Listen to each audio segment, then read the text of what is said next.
उग्रतारा वेद विद्याश्रम डडेलधुराले यो हाम्रो विशेष गरी Himalayan life insurance limited Dadeldhura उपप्रादेशिक क्षेत्र।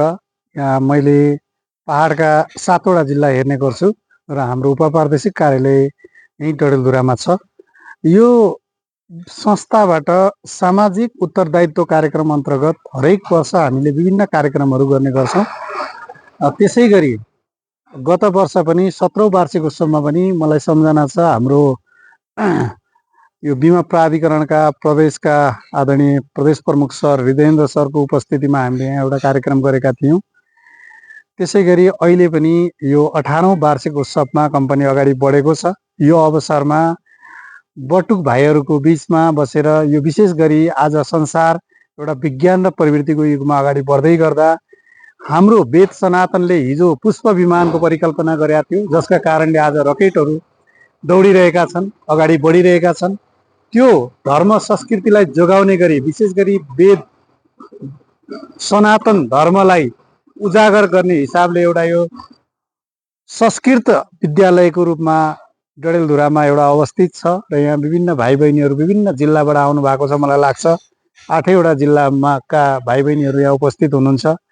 विशेष गरी अलिकति निमुखा तथा आर्थिक स्थिति कमजोर भएका भाइ बहिनीहरूलाई पनि हामीले यो बटुक विद्यालयमा सेवा गरेको, उहाँहरूले अध्ययन अध्यापन गरेको अगाडिकोचोटि हामीले सुनेका थियौँ। यस्तो खालको एउटा पवित्र धार्मिक उद्देश्यसहित स्थापना भएको यो विद्यालयलाई केही सहयोग गर्नुपर्छ भन्ने हिसाबले सिम्बोलिक हिसाबले हामीले आज यो कार्यक्रम गर्न गइरहेका छौँ। र मलाई खुसी के मानेमा लाग्छ भने हिमालयन लाइफ इन्सुरेन्स भनेको एउटा नितान्त पब्लिक लिमिटेड संस्था हो। यसले आफूले गरेको आम्दानीको कम्तीमा पनि 1% चाहिँ पब्लिक जनकल्याणमा प्रफिटको चाहिँ लगाउनु पर्छ भन्ने हाम्रो नीतिगत व्यवस्था छ। त्यो अनुसार विभिन्न कार्यक्रमहरू हामीले गरेका छौँ। योभन्दा अगाडि तपाईँको सबैभन्दा टाढा ब्यास दार्चुलाको ब्यास गाउँपालिकामा एउटा विद्यालय थियो। त्यो विद्यालयमा मैले 530 जना बच्चाहरूको लागि झोला वितरण गरेर आएको थिएँ।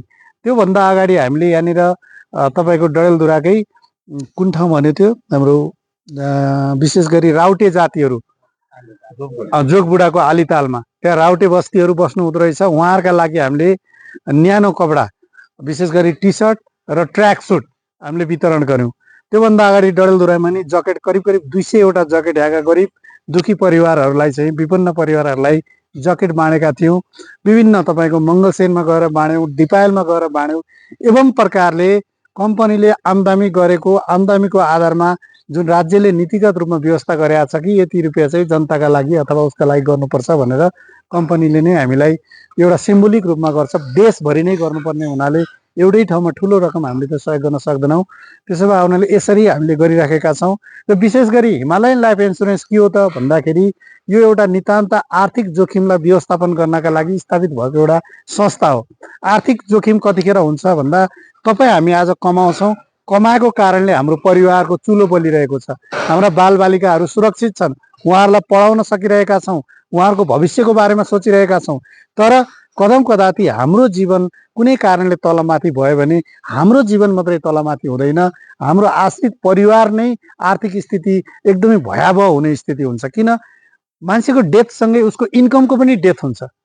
त्यस्तो अवस्थामा परिवारको आर्थिक स्थिति एकदमै उथलपुथल हुन्छ र परिवार आर्थिक रूपमा अत्यन्त कष्टकर जीवनबाट जिउनु पर्ने भएको हुनाले जीवन बिमाले के गर्छ त भन्दा व्यक्तिलाई सुरक्षित रूपमा 2 पैसा बचत गर्ने र भविष्यमा त्यो बचतबाट आउने राम्रो रिटर्नले उसको परिवारलाई सहज सञ्चालन गरोस् र कदम कदा चाहिँ कुनै विपत्ति आइलाग्यो भने पनि आज सानो प्रिमियम उसले जम्मा गरेको भरमा भोलि उसले समेस्युड ठुलो एमाउन्ट क्षतिपूर्ति पाउँछ, जसले उसको परिवारलाई गएको व्यक्तिलाई फिर्ता गर्न नसके पनि उसको परिवारमा जुन आर्थिक क्षति भएको छ त्यसलाई एउटा गार्जेनको रूप दिएर आर्थिक रूपमा कम्पन्सेसन गर्ने काम र बिमाले त्यो सहयोग गर्ने गार्जेन बन्ने काम गर्छ। अहिले एउटा बच्चाको बिमा गर्दै गर्दा के हुन्छ भन्दा बच्चाको गार्जेन केही तलमाथि भयो भने त्यो बच्चालाई उसले 20 वर्षको लागि बचत गर्ने अभियान गरेको छ।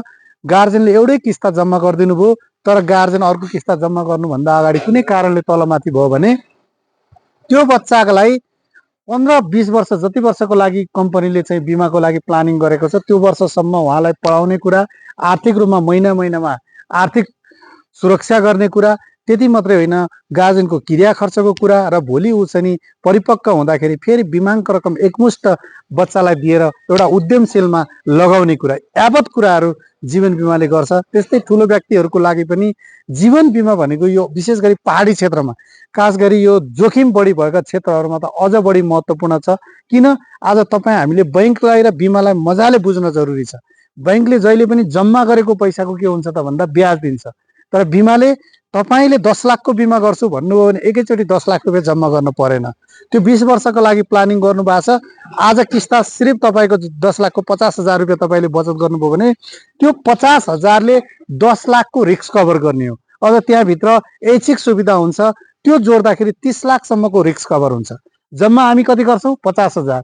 त्यो 50,000ले 1 वर्षभित्रमा त्यो जम्मा गरेको व्यक्तिलाई तलमाथि भयो भने परिवारलाई 30 लाखको क्षतिपूर्ति प्राप्त गर्छ। तर केही भएन भने उसले त दुःख गर्न सक्छ, जम्मा फेरि गर्न सक्छ।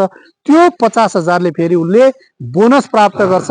20 वर्ष अवधिमा झन्डै 50,000ले 1 वर्षमा 50,000 जति नै ब्याज दिइसकेका हुन्छ।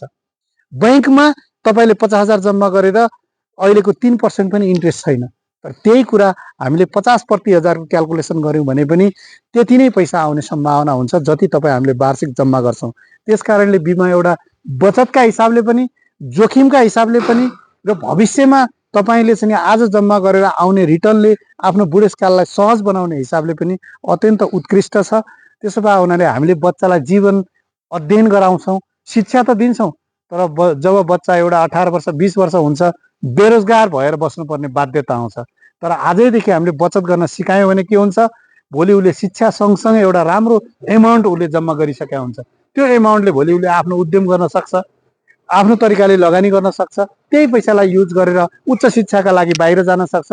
त्यसकारणले सकिन्छ भने सानो सानोबाट सुरुवात गरौँ, बचत अभियानलाई अगाडि बढाउँ, हामीले फजुल खर्च गर्ने बानीलाई घटाउँ र आफ्नो भविष्यका लागि केही न केही रुपियाँ बचत गरेर अगाडि बढाउँ भन्ने सन्देश दिँदै यहाँहरूले यो दिनुभएको न्यानो माया प्रति हार्दिक आभार व्यक्त गर्दै सम्पूर्ण यो विद्यालय परिवारप्रति हृदयदेखि नै हिमालयन लाइफ इन्स्योरेन्सको तर्फबाट, मेरो व्यक्तिगत तर्फबाट हार्दिक आभार सहित यो मेरो छोटो भनाइ अन्त्य गर्न चाहन्छु। हस्त नमस्कार।